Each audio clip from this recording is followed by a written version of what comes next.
not even sit down, but in any case, Michelle will keep us on track here. I really appreciate the comments because really thought-provoking.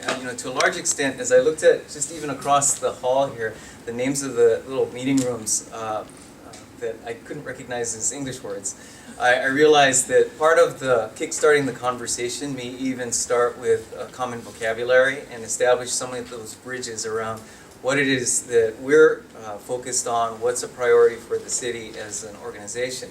And then with Kish's perspective, it was really helpful also to think about what translates from a local perspective to a statewide perspective and the variety of circumstances that our communities both throughout the state and even, quite frankly, throughout the city are experiencing. So I think that one of the themes that we'll talk about here today, and again, it won't take too much time, is the conversation and communication and how we bridge those areas of both common interest and common priority. And we've got some great examples that are happening here in San Jose. In particular, shout out for Silicon Valley Talent Partnership as the infrastructure that we've now got in place that are helping us bridge some of those communication gaps that ultimately lead to the common interests and common actions that we need together. Beyond that, I would also note that for those who may not be aware that San Jose is the 10th largest city in the nation and a city of 1 million people. So as a consequence, as you might expect, with that many people in a concentrated area, we've got all of the circumstances that Kish talked about here in the heart of Silicon Valley. So while around the state and around the nation, people say Silicon Valley and they look at the San Jose Sunnyvale metropolitan statistical area and say, wow, you guys are going like gangbusters. The reality is that we've got 4,700 homeless people right outside our doors. And the issues that are from the highest levels of of our culture, of our society, to the lowest levels are experienced right within the span of, let's say, a quarter mile from here. So that's it. I think this is a really important conversation for us to have, the initial phase of the conversation, and I look forward to participating. Excellent. Hi, my name is Vijay Sammeta, and I'm the Chief Information Officer for the city. And, I think Kish and Ed kind of talked about, whether it's the tale of two Californias or the tale of two San Jose's, as we look at, the opportunities, and certainly coming out of a dot-com bubble burst and then the, Great Recession here, many governments, and San Jose is not alone, in their investments in systems and technologies have just kind of been put on pause. I temper the statement because I know my budget staff is sitting in the audience right now.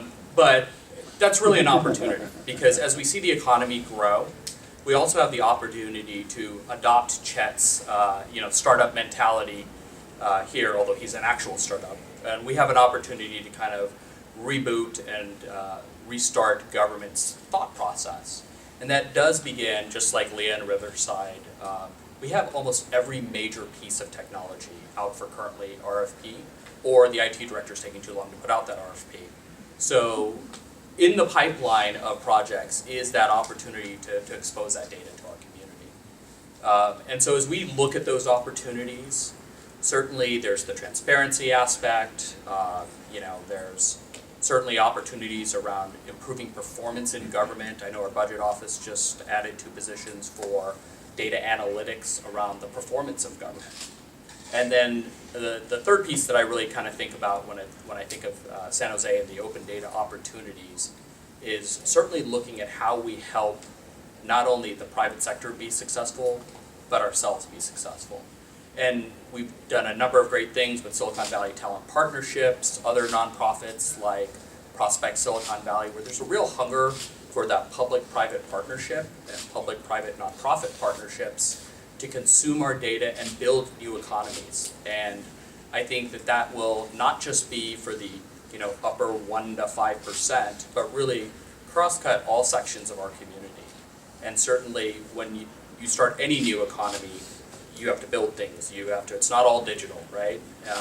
Some of the most frequent data sets that we're asked for are traffic conditions and things like that. So near market opportunities where they can consume our data and deliver new solutions to the marketplace.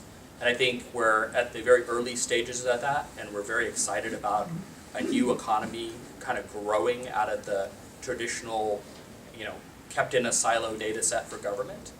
And that opportunity is right in front of us, and it's taking off right here in San Jose and many other communities around the country.